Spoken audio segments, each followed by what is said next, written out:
প্রতিটা বাবা মাই স্বপ্ন দেখে তার সন্তানরা একদিন বড় হবে, নিজের পায়ে দাঁড়াবে। তার জন্য যদি সমস্ত কিছু ত্যাগ করে দিতে হয়, সুখ স্বচ্ছন্দ, তাও করে। আমার বাবাও তাই করেছিল।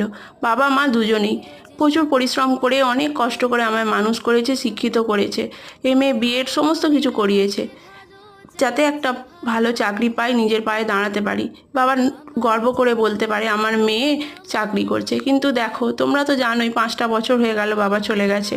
সেই স্বপ্ন দু চোখে নিয়ে চলে গেছে। বাবার জীবিত অবস্থায় সে স্বপ্ন আমি পূরণ করতে পারিনি। কিন্তু খুব সামান্য একটা গোষ্ঠীতে চাকরি করি, তোমরা জানো, চাকরি বলা চলে না, কোনো রকম একটা আর কি মাঝে মাঝে কাজ হয়, হয় না, তার থেকে কিছু সামান্য স্যালারি পেয়েছি। যে স্বপ্ন দেখেছিল তার 100%-এর হয়তো 5%ও পূরণ করতে পারিনি।